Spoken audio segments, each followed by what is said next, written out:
नमस्कार, बहुत बहुत स्वागत है आप सभी का न्यूज नाइट में। मैं हूं निखिल सिंह। नए भारत की युवा शक्ति से लेकर वैश्विक कूटनीति और देश की सियासी हलचल तक आज का दिन कई बड़ी सुर्खियों से भरा हुआ है। प्रधानमंत्री नरेंद्र मोदी ने विकसित भारत यंग लीडर्स डायलॉग के जरिए युवाओं के सपनों को राष्ट्र निर्माण की ताकत बताया है। वहीं भारत और जर्मनी के बीच हुए ऐतिहासिक समझौतों ने दोनों देशों के बीच रणनीतिक साझेदारी को एक नई ऊंचाई दी है। तो इस खबर पर हम आपको विस्तार से जानकारी देंगे और साथ ही साथ बात होगी पश्चिम बंगाल की, जहां ईडी, एसआईआर और आईपैक के मुद्दे पर सियासी संग्राम और तेज हो गया है। तो किन मायनों में ये तीनों ही घटनाएं देश की दिशा और राजनीति तय कर रही हैं और इनके अलावा भी कौन कौन सी महत्वपूर्ण खबरें हैं जो आपके लिए जानना है महत्वपूर्ण, तो जानेंगे विस्तार से। हेडलाइंस के साथ शुरुआत करेंगे। प्रधानमंत्री ने विकसित भारत यंग लीडर्स डायलॉग को किया संबोधित। कहा, नए विचार, ऊर्जा और दृढ़ संकल्प के साथ युवा शक्ति राष्ट्र निर्माण में निभा रही है अग्रणी भूमिका। स्वामी विवेकानंद के जीवन को युवाओं के लिए बताया मार्गदर्शक।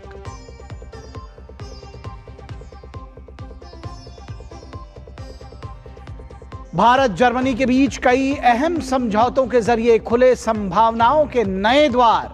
पीएम मोदी ने दोनों देशों के बीच करीबी सहयोग को पूरी मानवता के लिए बताया अहम।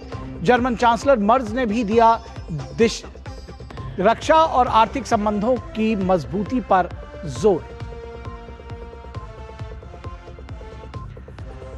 चुनाव से पहले पश्चिम बंगाल में तेज हुआ घमासान। ईडी और विपक्ष ने ममता बनर्जी पर लगाए गंभीर आरोप। एसआईआर को लेकर ममता बनर्जी ने फिर लिखा चुनाव आयोग को पत्र। आईपैक मामले में दखलंदाजी को लेकर ममता बनर्जी के खिलाफ ईडी पहुंची सुप्रीम कोर्ट।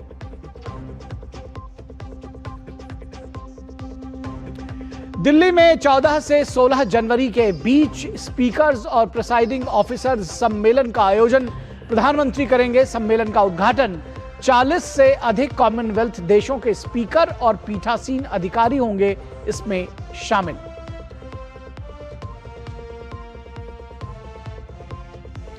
और भारत का समुद्री खाद्य निर्यात रिकॉर्ड स्तर पर। पिछले वित्त वर्ष के मुकाबले 3.11% अधिक रहा निर्यात। एक दशक में उत्पादन में 106% का आया उछाल।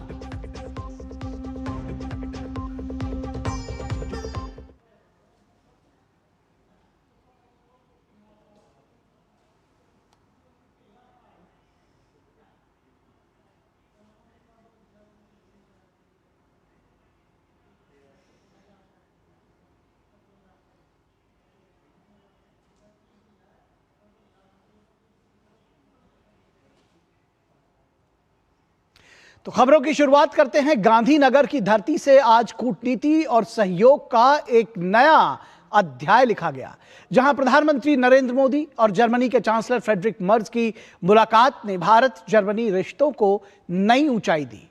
डिफेंस से डिजिटल तक, ग्रीन एनर्जी से ग्लोबल स्किल्स तक रणनीतिक साझेदारी को ठोस आकार दिया गया। साबरमती की शांति, पतंगों की उड़ान और विजनरी नेतृत्व के बीच दोनों देशों के बीच भविष्य का रोड मैप भी तैयार किया गया। देखिए हमारी ये विशेष रिपोर्ट। गुजरात के गांधीनगर में प्रधानमंत्री नरेंद्र मोदी और जर्मन चांसलर फ्रेडरिक मर्ज के बीच वार्ता में मजबूत द्विपक्षीय सहयोग से जुड़े बड़े फैसले हुए। दोनों देशों में क्रिटिकल मिनरल, सेमीकंडक्टर इकोसिस्टम, रक्षा उद्योग, द्विपक्षीय आर्थिक सहयोग, वैश्विक कौशल साझेदारी, Indo German centre for excellence in skilling और उच्च शिक्षा रोडमैप संबंधी संयुक्त आशय घोषणा दस्तावेजों का आदान प्रदान हुआ। साथ ही मैरीटाइम हेरिटेज कॉम्प्लेक्स गुजरात, परंपरागत चिकित्सा और ऊर्जा क्षेत्र में सहयोग बढ़ाने पर सहमति बनी। रक्षा और सुरक्षा में बढ़ता सहयोग हमारे आपसी भरोसे और साझी सोच का प्रतीक है। रक्षा व्यापार से जुड़ी प्राथमिकताओं को सरल बनाने के लिए मैं चांसलर मर्ज का हृदय से आभार व्यक्त करता हूं। हम रक्षा उद्योगों के बीच सहयोग बढ़ाने के लिए एक रोडमैप उस पर भी काम करेंगे, जिससे को डेवलपमेंट और को प्रोडक्शन के नए अवसर खुलेंगे। पीएम ने कहा कि स्वामी विवेकानंद जयंती पर जर्मन चांसलर का भारत में स्वागत करना सुखद संयोग है।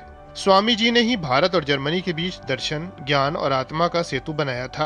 पीएम ने भारत जर्मनी कौशल विकास और मोबिलिटी से जुड़ी सहमति के महत्व को रेखांकित किया। माइग्रेशन, मोबिलिटी और स्किलिंग बढ़ाने पर विशेष बल दिया गया है। भारत की टैलेंटेड युवा शक्ति जर्मनी की अर्थव्यवस्था में महत्वपूर्ण योगदान दे रही है। आज ग्लोबल स्किल्स पार्टनरशिप पर जारी जॉइंट डिक्लेरेशन ऑफ इंटेंट इसी भरोसे का प्रतीक है। इससे खास तौर पर हेल्थ केयर प्रोफेशनल्स की आवाजाही आसान होगी। आतंकवाद को पूरी मानवता के लिए खतरा बताते हुए दोनों नेताओं ने इसके विरुद्ध एकजुट होकर पूरी दृढ़ता से लड़ाई जारी रखने की बात कही।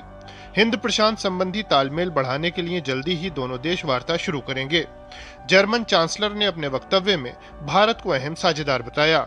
First trip actually indeed leads me to India this year. At the same time, it's the first visit and trip to Southeast Asia I'm undertaking in my capacity as Federal Chancellor. I want to send out a signal in doing so, a signal for the strategic partnership with India.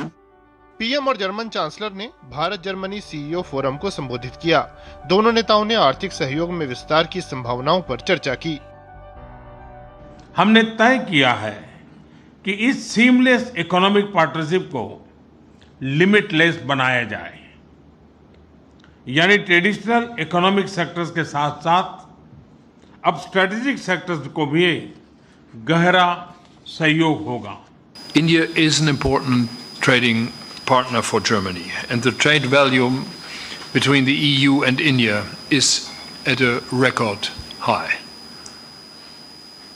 I believe we can benefit even more from mutual trade based on open markets and rules based cooperation. इससे पहले दोनों नेता अहमदाबाद स्थित Sabarmati river front पहुंचे। दोनों ने अंतर्राष्ट्रीय पतंग महोत्सव में हिस्सा लिया।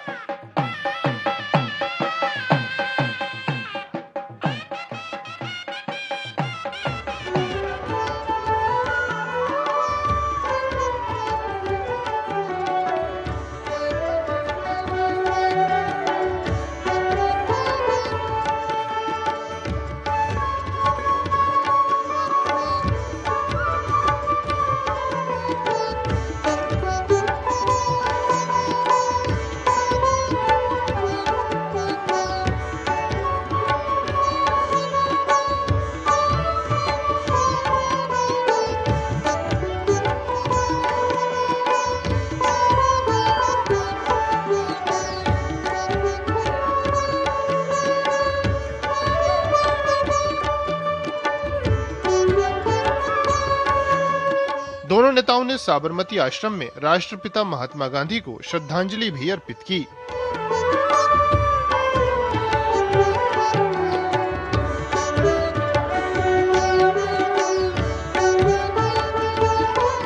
Bureau report, DD news.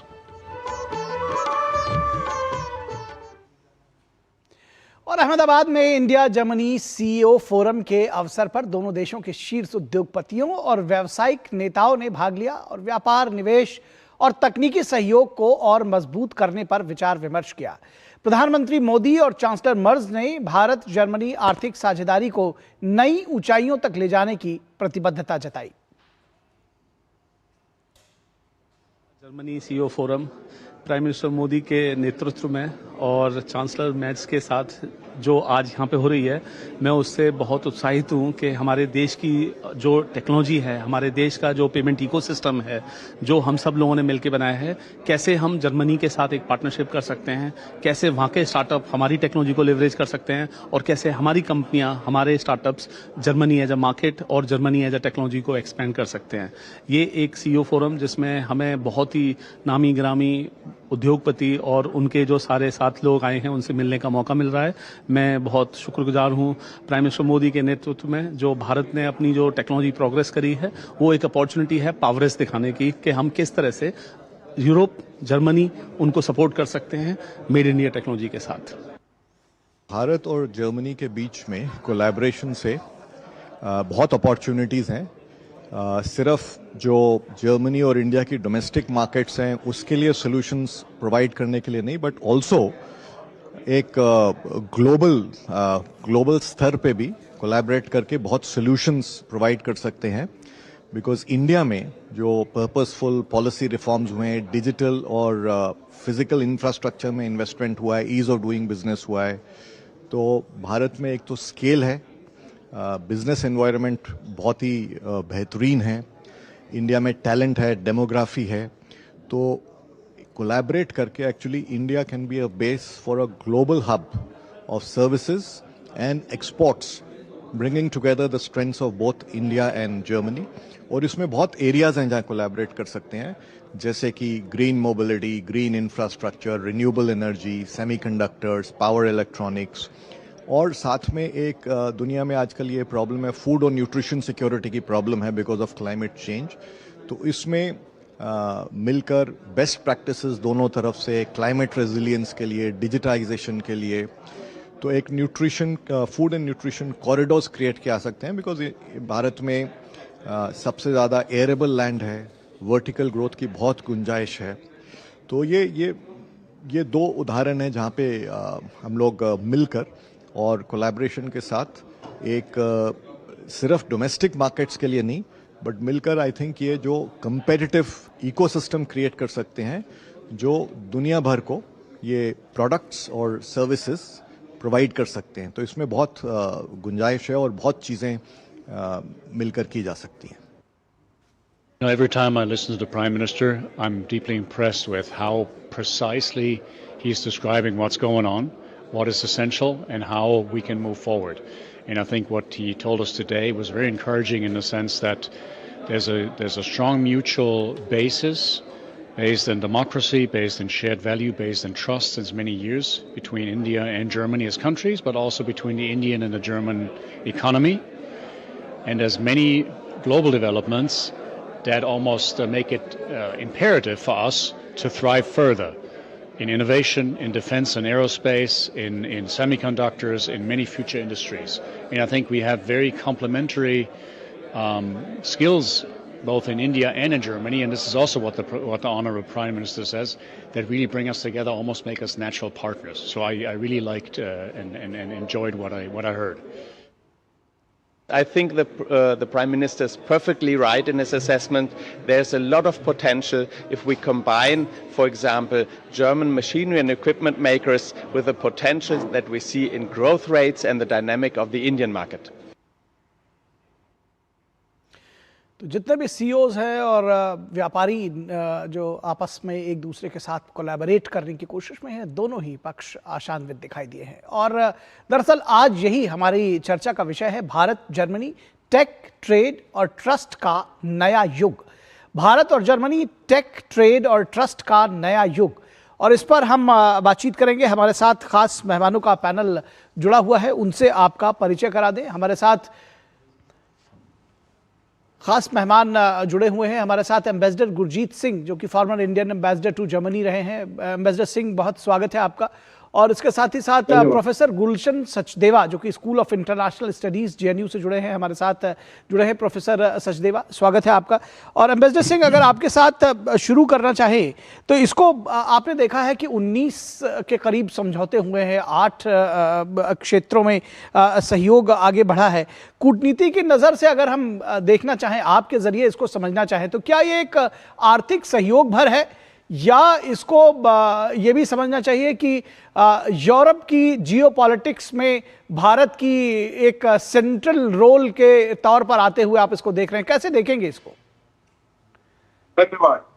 ये ना तो केवल आर्थिक है जैसे पहले भारत और जर्मन के रिलेशन होते थे, और ना ही केवल जियोपॉलिटिक्स। ये एक कॉम्प्रिहेंसिव स्ट्रेटेजिक पार्टनरशिप है। आपका इतना लंबा जॉइंट स्टेटमेंट है और ये 27 अग्रीमेंट्स और अनाउंसमेंट्स है, इतनी ज्यादा तो मैंने कभी भी भारत और जर्मन के बीच में नहीं देखी। तो इसमें कई नई दिशाएं दी गई हैं।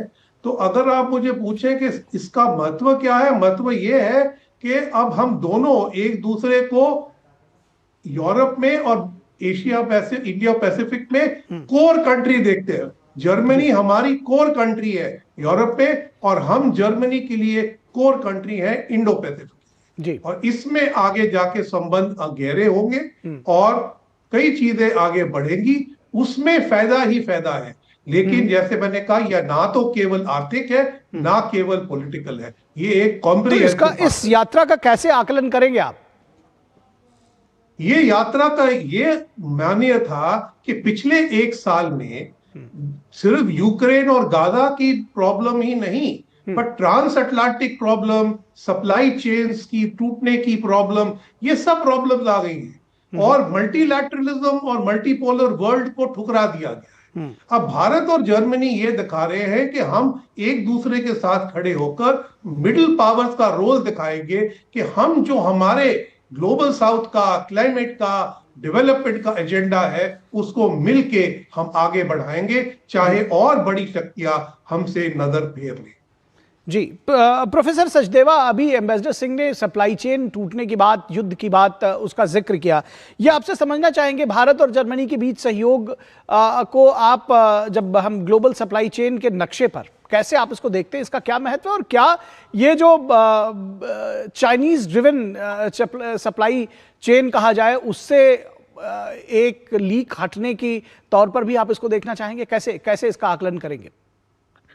जी बिल्कुल, आपने सही कहा कि जिस तरीके से दुनिया में उथल पुथल मची हुई है, जिस तरीके से जो पूरा वर्ल्ड का जो गवर्नेंस सिस्टम है, खासतौर से ट्रेडिंग का जो WTO वाला सिस्टम है, वो एकदम चरमरा गया है।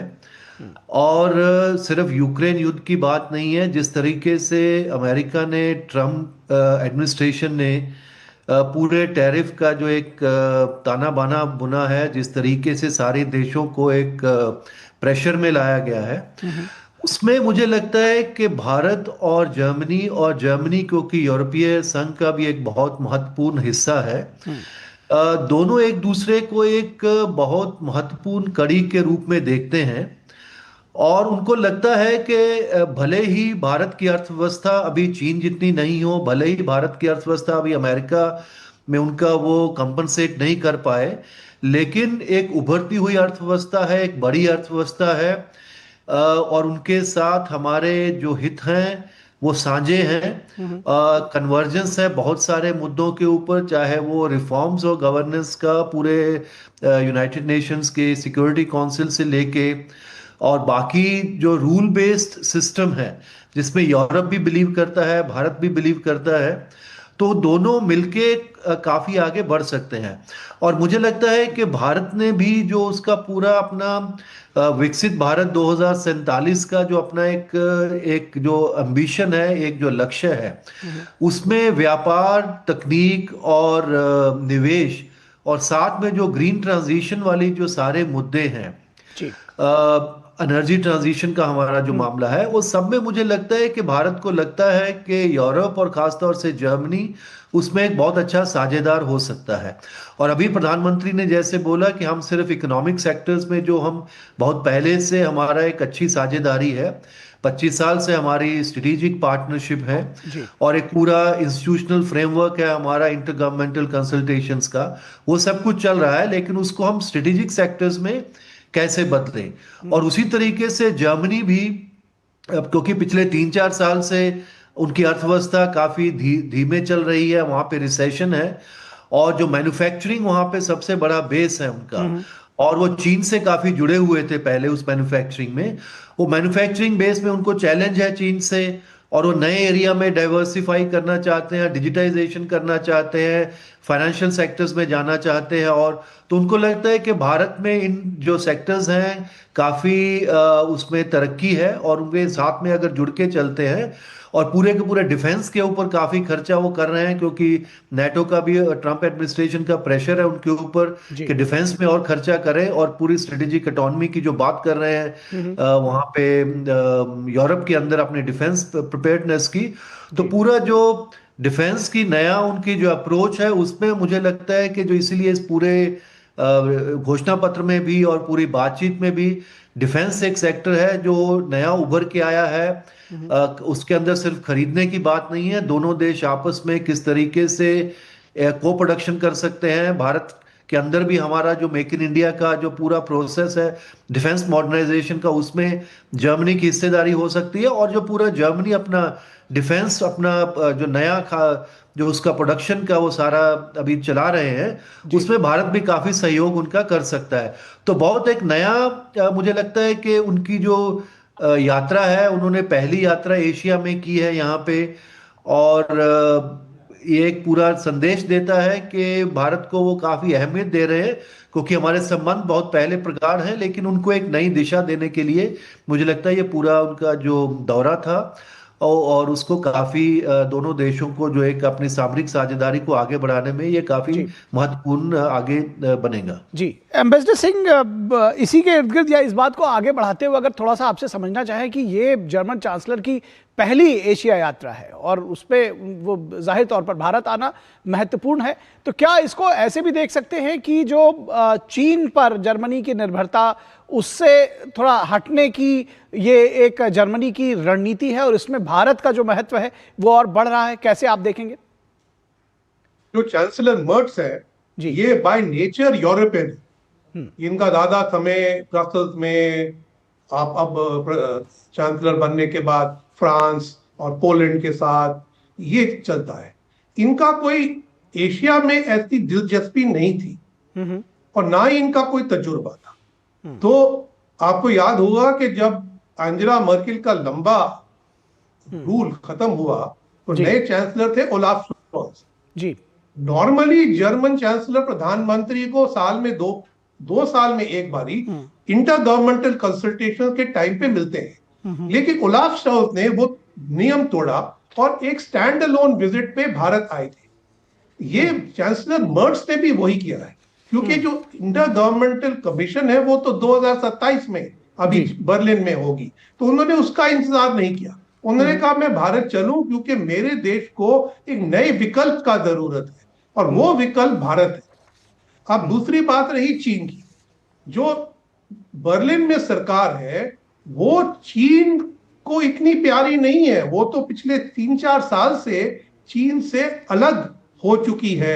उनकी जो इंडो पैसिफिक गाइडलाइंस है, चाइना स्ट्रैटेजी पेपर है, इंडिया स्ट्रैटेजी पेपर है, उसमें तो सफा है कि चीन उनका मित्र नहीं है, सिस्टमिक राइवल है। लेकिन जो सीईओ साथ आए हैं और जर्मनी के बिजनेस है वो चीन के ऊपर निर्भर है, क्योंकि उनकी अर्थव्यवस्था इतनी अच्छी नहीं है जर्मनी और यूरोप में। तो जो मुनाफा उनको चीन के निवेश से मिलता है उसी के ऊपर वो अपनी कंपनियां चला रहे हैं।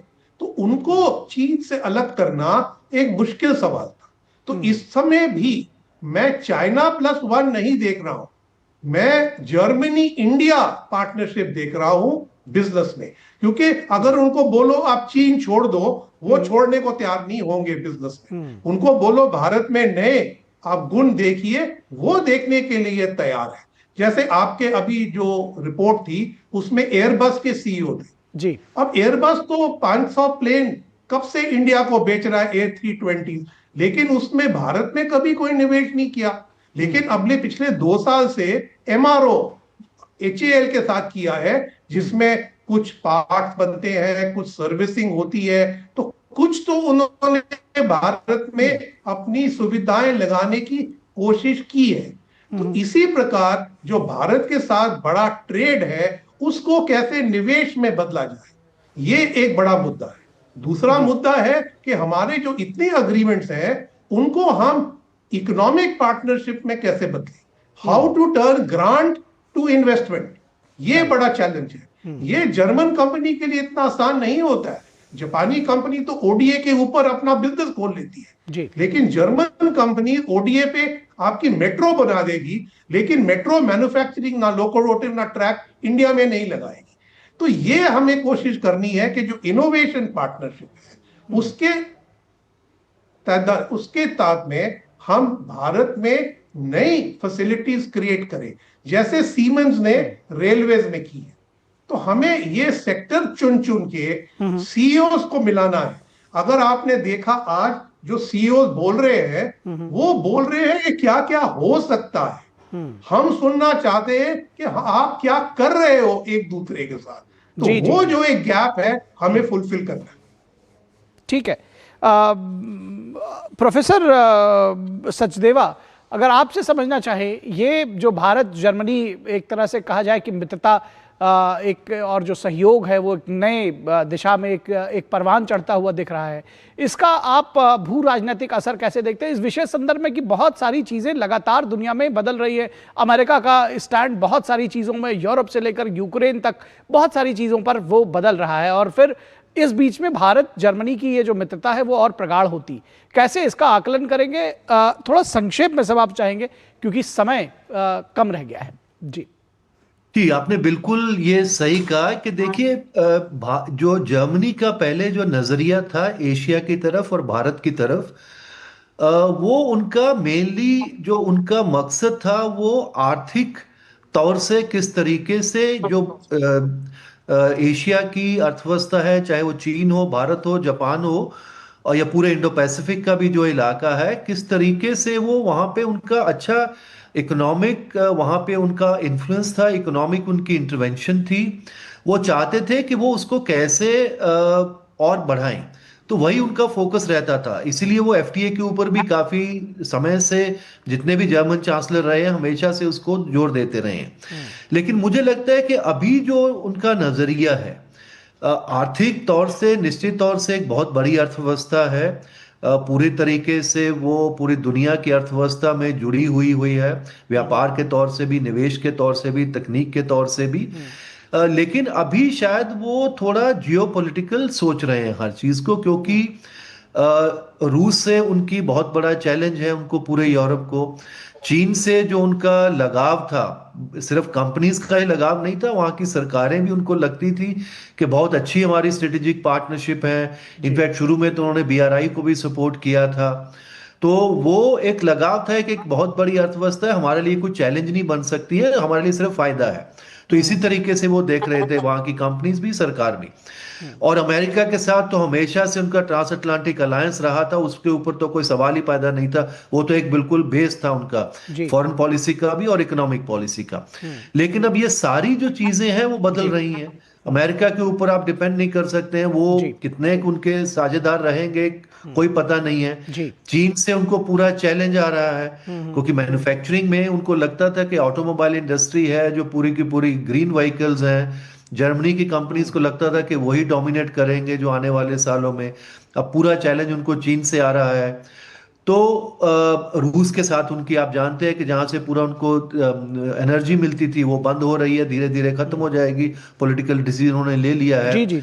तो अब वो उस पूरे संदर्भ में वो देख रहे हैं कि भारत एक ऐसा देश है, भले ही भारत एक अपनी स्ट्रेटेजिक ऑटोनॉमी रखता है, जैसे हमारे रूस के संबंध हैं, उनके बारे में उनको चिंता होगी, उनके बारे में कुछ डिसएग्रीमेंट होंगे, लेकिन फिर भी उनको लगता है कि जो पूरा बदलाव हो रहा है पूरी दुनिया के अंदर, जिस तरीके के ग्लोबल गवर्नेंस वो चाहते हैं, जिस तरीके का ट्रेडिंग सिस्टम वो चाहते हैं, उसमें भारत के साथ उनकी मेल मिलाप बहुत ज्यादा हो सकती है। जी। तो वो उसको जो इसीलिए जो है वो सिर्फ व्यापार और निवेश की बात नहीं, अब डिफेंस की भी काफी बात कर रहे हैं। डिफेंस के साथ, क्योंकि डिफेंस पार्टनरशिप आप जब तक आप स्ट्रेटेजिक कन्वर्जेंस आपका नहीं होता है, उनके साथ आप कभी डिफेंस बेचने की या डिफेंस के साथ को प्रोडक्शन करने की बात नहीं करेंगे। तो पूरा जो खाका जो बदल गया है दुनिया का, और उनका जो संदर्भ बदल गया है, और भारत का भी जो एक नई सोच है जी, और उसके अंदर मुझे लगता है कि दोनों देश काफी करीब आ रहे हैं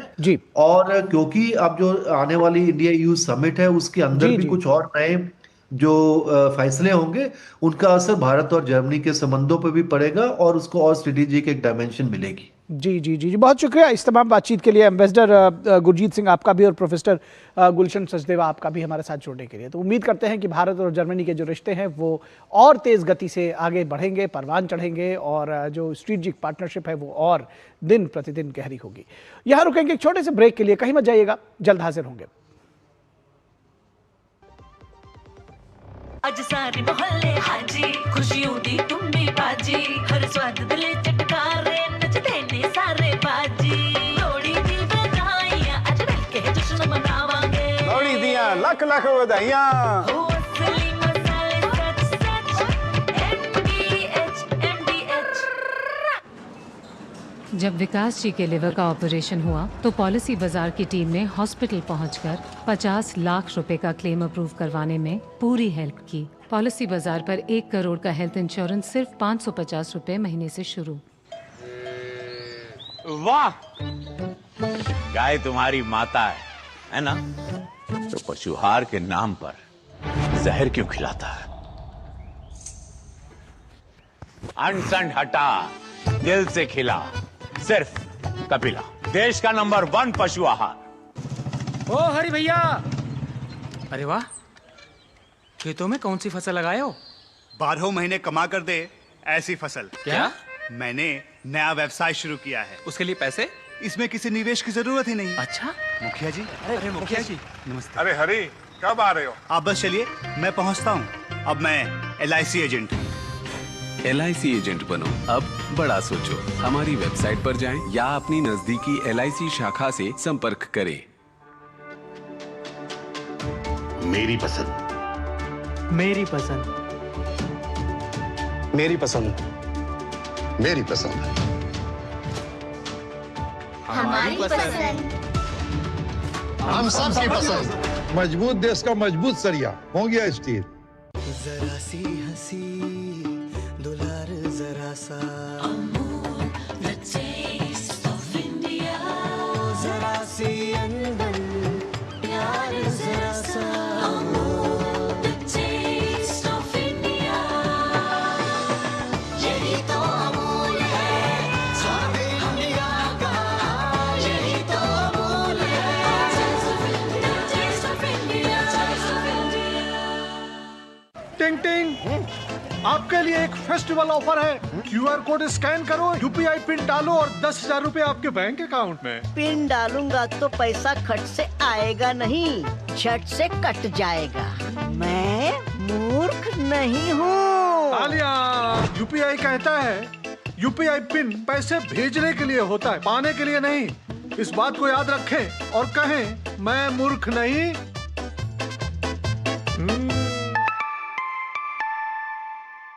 जाइए, आप भी किसी का टेस्ट लीजिए। गोल्डी छोले मसाले, जहाँ जाएं रिश्ते बनाएं। गोल्डी लाए हैं फ्रेश लॉक टेक्नोलॉजी, जो रखे मसालों को हर समय फ्रेश। ब्रेक के बाद एक बार फिर आप सभी का स्वागत है।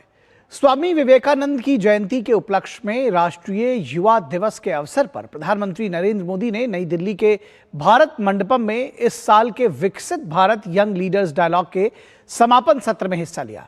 इस दौरान उन्होंने हैक फॉर सोशल चेंज और भारत डिजाइन पर आधारित एक प्रदर्शनी का अवलोकन किया।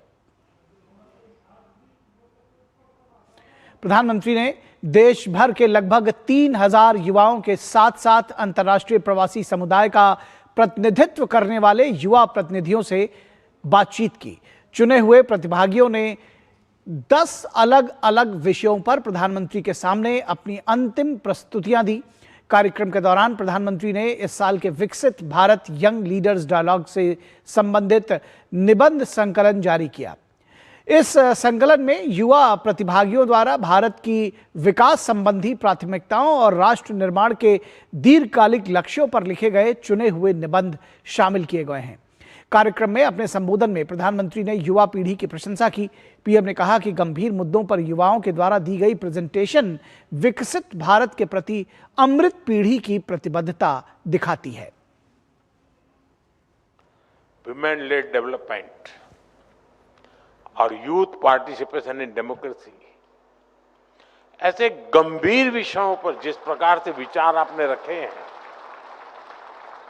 ये प्रशंसनीय है। थोड़ी देर पहले आपने यहां जो प्रेजेंटेशन रखे, अलग अलग थीम्स को लेकर प्रभावी बात रखी है, ये दिखाता है कि हमारी अमृत पीढ़ी विकसित भारत के निर्माण के लिए कितनी संकल्पित है। इससे यह भी स्पष्ट होता है कि भारत में जैन जी का मिजाज क्या है।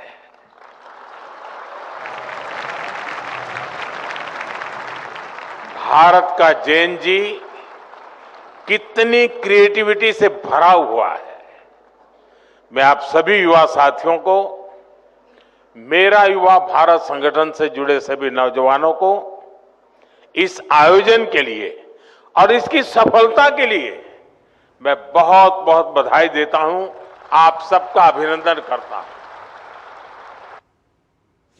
और कार्यक्रम में प्रधानमंत्री नरेंद्र मोदी को सरदार पटेल की 150वीं जयंती को स्मरण करने वाली एक पुस्तक सरदार @150 भी भेंट की गई। पीएम ने युवा पीढ़ी को से मैकाले द्वारा थोपी गई गुलामी की मानसिकता को समाप्त करने का आह्वान किया। साथ ही उन्होंने ये भरोसा जताया कि युवा पीढ़ी ये करके रहेगी। आपने ब्रिटिश राजनेता मैकाले के बारे में जरूर पढ़ा होगा। उसने गुलामी के कालखंड में शिक्षा तंत्र के माध्यम से भारतीयों की ऐसी पीढ़ी बनाने के लिए काम किया जो मानसिक रूप से गुलाम हो। इससे भारत में स्वदेशी के प्रति, अपनी परंपराओं के प्रति, अपने प्रोडक्ट्स, अपने सामर्थ्य के प्रति हीन भावना पनपी। विदेशी होना और इंपोर्टेड होना, इसी को श्रेष्ठता की गारंटी मान लिया। अब ये कोई गले उतरने वाली चीज है क्या? हमें मिलकर गुलामी की इस मानसिकता को खत्म करना। 10 साल बाद मैकाले के उस दुस्साहस को 200 वर्ष पूरे हो रहे हैं और ये पीढ़ी की जिम्मेवारी है कि 200 साल पहले का जो पाप है ना, वो धोने के लिए अभी 10 साल बचे हैं हमारे पास। और ये युवा पीढ़ी धो करके रहेगी, मुझे भरोसा है। और यहां रुकेंगे एक छोटे से ब्रेक के लिए। कहीं मत जाइएगा, देखते रहिए डीडी न्यूज। अज सारे मोहल्ले हाजी, खुशियों दी तुम्बी बाजी, हर स्वाद दिले चटकारे, नचदे ने सारे बाजी। लोड़ी दी बधाइयां, अज मिलके जश्न मनावांगे। लोड़ी दियां लख लख बधाइयां। हो असली मसाले सच सच, MDH विभाग अनेक, कंप्लेंट बॉक्स 1। किसी भी सरकारी दफ्तर, विभाग या बैंक से जुड़ी शिकायत के लिए pgportal.gov.in पर जाएं, रजिस्टर करें, संबंधित विभाग चुनें, शिकायत दर्ज करें और ट्रैकिंग आईडी नोट करें। एसएमएस या ईमेल पर एक्नॉलेजमेंट पाएं और शिकायत का जवाब सीधे मंत्रालय से प्राप्त करें। अब तक 1 करोड़ 12 लाख से अधिक भारतीयों ने भरोसा जताया। सीपी ग्राम्स, आपकी हर शिकायत का हल। अभी शिकायत दर्ज करें pgportal.gov.in। LIC युवा प्रोफेशनल्स के लिए लाए हैं नवजीवन श्री। करें नियमित प्रीमियम का भुगतान, जीवन बीमा का आनंद लें, प्राप्त करें प्रीमियम के प्रतिशत पर गारंटीकृत एडिशंस। अपने वित्तीय लक्ष्यों के अनुरूप मैच्योरिटी पर गारंटीकृत धनराशि पाएं। मौजूदा पॉलिसी धारकों के लिए आकर्षक अतिरिक्त लाभ। आज ही खरीदें। टिंग टिंग, आपके लिए एक फेस्टिवल ऑफर है। QR कोड स्कैन करो, UPI पिन डालो और 10,000 रुपए आपके बैंक अकाउंट में। पिन डालूंगा तो पैसा खट से आएगा नहीं, झट से कट जाएगा। मैं मूर्ख नहीं हूँ। आलिया, UPI कहता है UPI पिन पैसे भेजने के लिए होता है, पाने के लिए नहीं। इस बात को याद रखें और कहें मैं मूर्ख नहीं।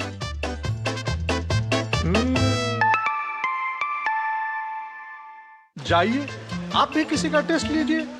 जब धरती चीर कर निकलता है लोहे का पत्थर और मिलता है मोंगिया के जोश से, फिर तपता है, पिघलता है और बनता है फौलाद। अब होता है सरिया सारी खूबियों के साथ। मोंगिया स्टील, मजबूत देश का मजबूत सरिया। जल्दी करो यार, प्लीज जल्दी। दूसरा कोई मैच है क्या? ऐसा ही कुछ है यार, बैंक जाना है दादाजी को लेके। हाँ यार, उम्र होने पर कभी कभी मदद तो लगती है, पर बैंकिंग में नहीं। वैसे भी RBI कहता है सीनियर सिटीजन सबसे पहले। अगर आप 70 साल से ऊपर हैं और आप बैंक नहीं जा सकते तो बैंक आएगा आपके पास जरूरी सेवाएं लेकर, वो भी वाजिब दरों पर। सीनियर सबसे पहले। RBI कहता है जानकार बनिए, सतर्क रहिए। गोल्डी छोले मसाले, जहाँ जाएं रिश्ते बनाएं। गोल्डी लाए हैं फ्रेश लॉक टेक्नोलॉजी, जो रखे मसालों को हर समय फ्रेश। ब्रेक के बाद एक बार फिर आप सभी का स्वागत है। और लोकतंत्र की जननी और दुनिया के सबसे बड़े लोकतांत्रिक देश भारत में लोकतांत्रिक मूल्यों का पाठ पढ़ेंगे दुनिया के 40 से अधिक देशों के नेता। जी हां, यह भारत के लिए गौरव का विषय है कि राजधानी दिल्ली में कॉमनवेल्थ देशों की संसदों के स्पीकर्स और प्रिसाइडिंग ऑफिसर्स का 28वां सम्मेलन आयोजित किया जा रहा है। 14 से 16 जनवरी के बीच होने वाले इस सम्मेलन में दुनिया भर के लोकतंत्र की साझा चुनौतियों और भविष्य के संसदीय नवाचारों पर ध्यान केंद्रित किया जाएगा और उस पर चर्चाएं होंगी। पीएम मोदी इस सम्मेलन का उद्घाटन करेंगे तो लोकसभा अध्यक्ष ओम बिरला इसकी अध्यक्षता करेंगे। देश की राजधानी दिल्ली में कॉमनवेल्थ देशों की संसदों के स्पीकर्स और प्रिसाइडिंग ऑफिसर्स के 28वें सम्मेलन का आयोजन होने जा रहा है। 14 से 16 जनवरी के बीच होने वाला यह सम्मेलन दुनिया भर के लोकतांत्रिक तंत्र की साझा चुनौतियों और भविष्य के संसदीय नवाचारों पर केंद्रित रहेगा। सम्मेलन को लेकर जानकारी साझा करते हुए लोकसभा अध्यक्ष ओम बिरला ने बताया कि 16 वर्ष बाद भारत को इस प्रतिष्ठित सम्मेलन की मेजबानी का अवसर मिल रहा है, जिसमें 40 से अधिक कॉमनवेल्थ देशों के स्पीकर और पीठासीन अधिकारी शामिल होंगे। भारत में ये सम्मेलन 1971 में, 1986 में और 2010 में भारत को ये सम्मेलन की मेजबानी करने का अवसर मिला है। अब 16 साल बाद भारत को ये मेजबानी करने का अवसर प्राप्त हुआ है। इस सम्मेलन को संसद के संविधान सदन में आयोजित करने का फैसला किया। ये सम्मेलन 14 तारीख को इसकी कार्यकारी परिषद की बैठक होगी, जिसमें 15 देशों के लोग आएंगे। लोकसभा अध्यक्ष ने कहा कि इस वैश्विक मंच के जरिए भारत अपनी संसदीय परंपराओं और नवाचारों को साझा करेगा। जो सम्मेलन के मुख्य विषय हैं वे संसद में आर्टिफिशियल इंटेलिजेंस AI का प्रयोग, नवाचार, निगरानी और अनुकूल संतुलन बनाकर रखना, सोशल मीडिया और सांसदों का प्रभाव, नागरिकों के बीच संसद की समझ का विस्तार करने तथा संसदीय प्रक्रिया में उनकी सहभागिता को मतदान के बाद भी बढ़ाने की चर्चा, संसद सदस्यों द्वारा संसदीय कर्मियों की सुरक्षा, स्वास्थ्य और कल्याण और 5वां विशेष सत्र लोकतांत्रिक संस्थाओं की मजबूती करने में अध्यक्षों, पीठासीन अधिकारियों की भूमिका। सम्मेलन का उद्घाटन प्रधानमंत्री नरेंद्र मोदी करेंगे, जबकि इसकी अध्यक्षता लोकसभा अध्यक्ष ओम बिरला करेंगे। 15 और 16 जनवरी को मुख्य बैठकें होंगी, जिनमें IPO के अध्यक्ष और CPA के चेयरपर्सन भी शामिल होंगे। लोकसभा अध्यक्ष ने बताया कि आगामी बजट सत्र में 22 भारतीय भाषाओं में सदस्यों को अपने विचार रखने की सुविधा दी जाएगी, जो भारत की भाषाई विविधता और लोकतांत्रिक समावेशिता की बड़ी पहल है। नई दिल्ली से शैलेंद्र मिश्र के साथ निशांत राय की रिपोर्ट, DD न्यूज। यहां रुकेंगे एक और छोटे से ब्रेक के लिए। देखते रहिए DD न्यूज। अज सारे मोहल्ले हाजी, खुशियों दी तुम्बी बाजी, हर स्वाद दिले चटकारे, नचदे ने सारे बाजी। लोड़ी दी बधाइयां, अज मिलके जश्न मनावांगे। लोड़ी दियां लख लख बधाइयां। हो असली मसाले सच सच, MDH। प्राचीन तमिल साहित्य में जीवंत त्रिपुरारी की नगरी काशी में संस्कृति का अद्भुत समागम। एक आत्मा, एक विचार, एक संस्कार, केवल प्रकटीकरण 2। पहला ज्ञान की राजधानी, दूसरा संस्कृति और कला का गढ़, और दोनों के मिलन का नाम है काशी तमिल संगमम। यशस्वी प्रधानमंत्री श्री नरेंद्र मोदी जी के मार्गदर्शन में काशी के नमो घाट से प्रारंभ हुए काशी तमिल संगमम के वर्ष 2025 के संस्करण का शुभारंभ माननीय मुख्यमंत्री योगी आदित्यनाथ जी ने किया। सांस्कृतिक समागम की सतत प्रक्रिया तमिल करकलाम के जरिए हो रही है और प्रगाढ़। काशी तमिल संगमम भारत की सांस्कृतिक, शैक्षिक, आर्थिक और आध्यात्मिक साझेदारी को सशक्त करते हुए एक भारत श्रेष्ठ भारत के संकल्प को साकार कर रहा है।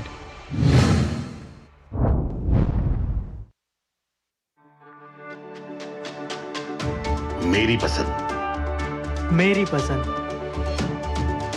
मेरी पसंद। मेरी पसंद। हमारी पसंद।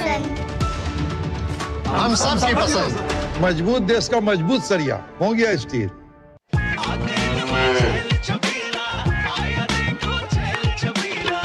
एक कपिला।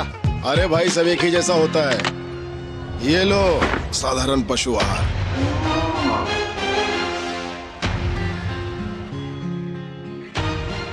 इस देश की हर माँ, बच्चे, बूढ़े, जवान, खिलाड़ी, डॉक्टर, इंजीनियर सबको गाय भैंस की दूध की शक्ति पर भरोसा है। पर जब इन पशुओं को कपिला पशु आहार मिलेगा तभी तो दूध सिर्फ ज्यादा ही नहीं शक्ति से भरपूर भी होगा। और ये सच जानते हुए चंद पैसों के लिए तुम देश का भरोसा तोड़ दो। कपिला पशु आहार, देश का नंबर 1 पशु आहार। टिंग टिंग, आपके लिए एक फेस्टिवल ऑफर है। QR कोड स्कैन करो, UPI पिन डालो और 10,000 रुपए आपके बैंक अकाउंट में। पिन डालूंगा तो पैसा खट से आएगा नहीं, झट से कट जाएगा। मैं मूर्ख नहीं हूँ। तालियां। UPI कहता है UPI पिन पैसे भेजने के लिए होता है, पाने के लिए नहीं। इस बात को याद रखें और कहें मैं मूर्ख नहीं।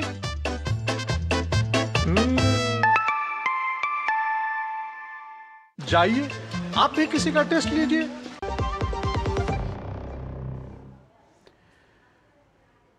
ब्रेक के बाद एक बार फिर आप सभी का स्वागत है और बात करेंगे पश्चिम बंगाल की। बंगाल की सियासत इस वक्त उबाल पर है, जहां एक और ईडी की कार्रवाई से सत्ता के गलियारों में हलचल मची हुई है, तो दूसरी ओर मतदाता सूची के समीक्षा ने चुनावी रण को और तीखा कर दिया है। आरोप प्रत्यारोप और सड़कों पर उतरी राजनीति के बीच कानून व्यवस्था भी सवालों के घेरे में है। सुप्रीम कोर्ट से लेकर चुनाव आयोग तक गूंजते इस सियासी संग्राम की पूरी तस्वीर देखिए हमारी इस खास रिपोर्ट में। पश्चिम बंगाल में सियासी घमासान जारी है। ईडी की कार्रवाई को लेकर सियासत भी तेज हो गई है। ईडी ने सुप्रीम कोर्ट में याचिका दायर कर सीएम ममता बनर्जी, राज्य के डीजीपी राजीव कुमार और कोलकाता पुलिस कमिश्नर मनोज कुमार को पक्षकार बनाते हुए एफआईआर दर्ज किए जाने की मांग की है। ईडी का आरोप है कि उन्होंने आईपैक में रेड की जांच में रुकावट डाली, सबूतों से छेड़छाड़ की और सबूत नष्ट किए। पश्चिम बंगाल सरकार पहले ही इस मामले में कैविएट दायर कर चुकी है। वहीं मामले को लेकर टीएमसी और बीजेपी आमने सामने हैं। भाजपा ने मामले को लेकर मुख्यमंत्री ममता बनर्जी और पुलिस के खिलाफ विरोध मार्च निकाला। ये मार्च कोलकाता के जादवपुर से देशप्रिया पार्क तक निकाला गया। बीजेपी का आरोप है कि मुख्यमंत्री ममता बनर्जी, राज्य पुलिस के डीजीपी राजीव कुमार और Kolkata police commissioner Manoj Verma IUPAC को बचाने का काम कर रहे हैं। भाजपा ने ममता बनर्जी पर निशाना साधते हुए सवाल किया कि ऐसी क्या मजबूरी थी कि ईडी की फाइलें छीन ली। वहीं दूसरी ओर राज्य में मतदाता सूची के एसआईआर को लेकर सियासी घमासान जारी है। मुख्यमंत्री की पत्र राजनीति के बीच राज्य मुख्य निर्वाचन अधिकारी कार्यालय के बाहर तृणमूल समर्थक बीएलओ का विरोध प्रदर्शन जारी है। मुख्यमंत्री ममता बनर्जी ने मुख्य चुनाव आयुक्त ज्ञानेश कुमार को पत्र लिखकर दावा किया है कि एसआईआर प्रक्रिया के कारण अब तक 77 लोगों की मृत्यु हो चुकी है।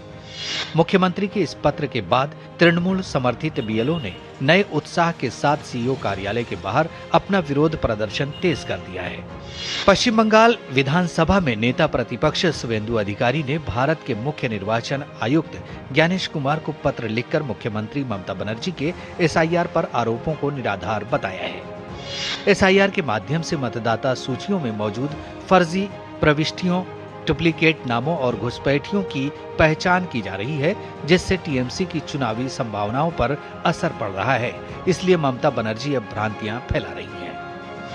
इस बीच विधानसभा चुनाव से पहले पश्चिम बंगाल की कानून व्यवस्था की स्थिति से अवगत कराती रिपोर्ट राज्य मुख्य निर्वाचन अधिकारी ने चुनाव आयोग को भेजी है।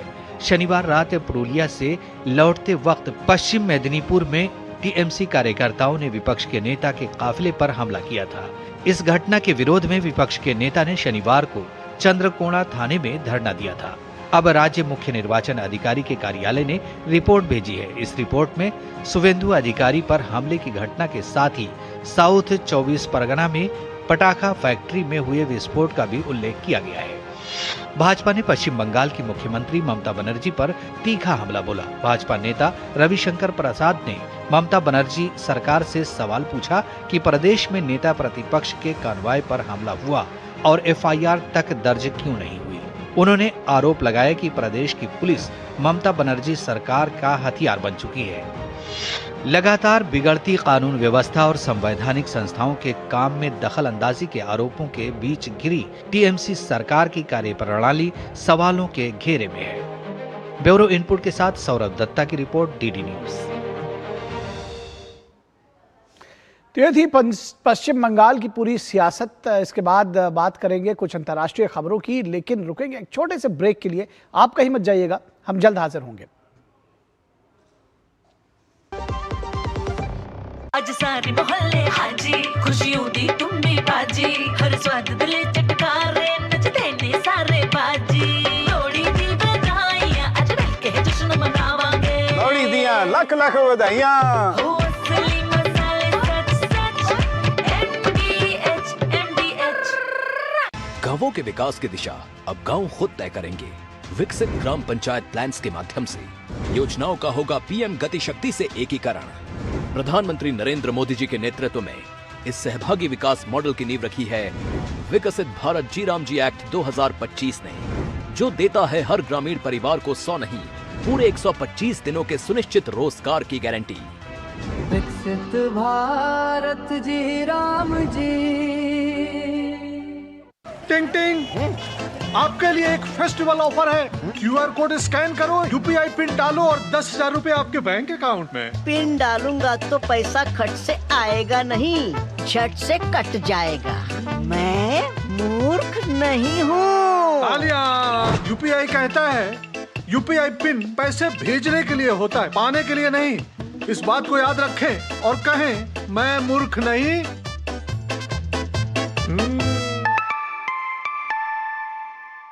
जाइए, आप भी किसी का टेस्ट लीजिए। कुछ पल नहीं दिशा दिखाए, मंजिल नहीं फिर दूर, जब कुछ पल साथ बिताए। तुम्हारे साथ बिताए हुए पल मेरे साथ रहेंगे जिंदगी भर। LIC से मिले बीमे की रकम ने ही मेरे नए काम की शुरुआत को मुमकिन बनाया। कुछ पल का साथ बन जाता है जिंदगी भर का साथ। LIC, हर पल आपके साथ। जरा सी हंसी दुलार, जरा सा the taste of India, जरा सी अनबन प्यार, जरा सा the taste of India, यही तो अमूल है स्वाद इंडिया का, यही तो अमूल है the taste of India, chole बने तो गोल्डी छोले मसाले, जहाँ जाए रिश्ते बनाए। गोल्डी लाए हैं फ्रेश लॉक टेक्नोलॉजी, जो रखे मसालों को हर समय फ्रेश। स्वागत है आपका ब्रेक के बाद। और न्यूज नाइट के अंतिम पड़ाव पर हम पहुंच चुके हैं। खबर दिखाएंगे आपको ईरान से, जहां ईरान की सड़कों पर उठा जनाक्रोश अब सिर्फ एक देश का संकट नहीं रहा, यह वैश्विक ताकतों के बीच टकराव का नया मोर्चा बनता जा रहा है। तेहरान से उठी विरोध की चिंगारी वॉशिंगटन और टेल अवीव तक सियासी आग का गोला बन चुकी है। धमकियां, सैन्य संकेत और कूटनीतिक बयानबाजी, हर मोर्चे पर तनाव अपने चरम पर है। तो क्या यह आंदोलन सत्ता परिवर्तन की दस्तक है या पश्चिम एशिया एक और बड़े संघर्ष की ओर बढ़ रहा है? आप देखिए और समझिए इस रिपोर्ट के जरिए। हमें और हमारी पूरी टीम को दीजिए अनुमति। नमस्कार। ईरान में जहां सत्ता विरोधी प्रदर्शनों ने पूरी दुनिया को झकझोर कर रख दिया है, वहीं इन प्रदर्शनों के कारण ईरान और अमेरिका के बीच तनाव भी बढ़ रहा है। प्रदर्शनकारियों के समर्थन में अमेरिका की ओर से किसी तरह की सैन्य कार्रवाई को लेकर भी खबरों के गलियारों में काफी हलचल चल रही है। पिछले महीने 28 दिसंबर को राजधानी तेहरान के एक बाजार से शुरू हुआ प्रदर्शन पूरे देश को अपनी गिरफ्त में ले चुका है। शुरुआत में ईरानी मुद्रा की कीमत में गिरावट को लेकर शुरू हुए प्रदर्शनों ने सत्ता विरोधी विरोध प्रदर्शनों का रूप ले लिया। फिलहाल ईरान में मोबाइल और इंटरनेट में प्रतिबंधों के कारण हिंसक प्रदर्शनों में मारे गए आम लोगों और पुलिसकर्मियों की सही संख्या बाहर नहीं आ पा रही है। लेकिन अमेरिका स्थित मानवाधिकार एक्टिविस्ट न्यूज एजेंसी ने दावा किया है कि प्रदर्शनों में अभी तक 500 से ज्यादा लोग मारे गए हैं। वहीं ईरान की अर्ध सरकारी समाचार एजेंसी के अनुसार हिंसक प्रदर्शनों के कारण 100 से ज्यादा पुलिसकर्मी भी मारे गए हैं। इस बीच अल जजीरा समाचार संस्थान के अनुसार ईरान के विदेश मंत्री अब्बास अराक्ची ने दावा किया है कि उनके देश में चल रहे राष्ट्रव्यापी विरोध प्रदर्शन अब पूरी तरह से नियंत्रण में आ गए हैं। अराक्ची ने यह भी कहा कि ईरान युद्ध और बातचीत दोनों के लिए तैयार है। साथ ही उन्होंने देश में हुई हिंसा के लिए अमेरिकी राष्ट्रपति ट्रंप और इजराइल को जिम्मेदार ठहराया। इस बीच अमेरिकी राष्ट्रपति डोनाल्ड ट्रंप ने दावा किया है कि उनके द्वारा प्रदर्शनकारियों के समर्थन में धमकी दिए जाने के बाद ईरान ने वॉशिंगटन के साथ बातचीत का प्रस्ताव रखा है।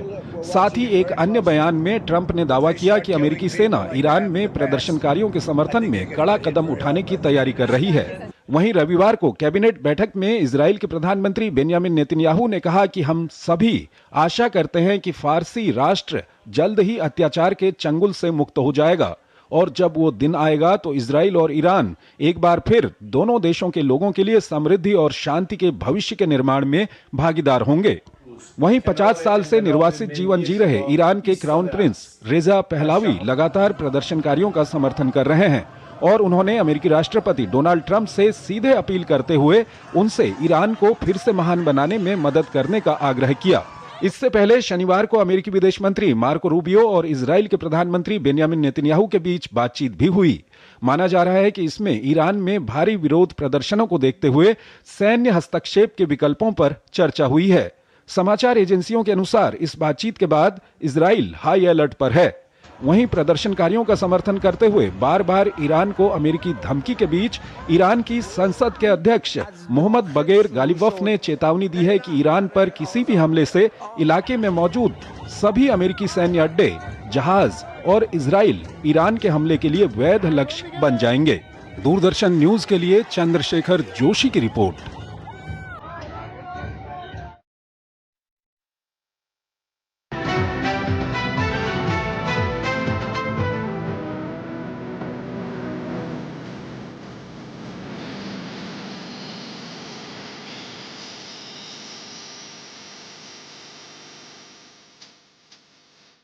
न्यूज नाइट के प्रायोजक थे LIC, हर पल आपके साथ। गोल्डी मसाला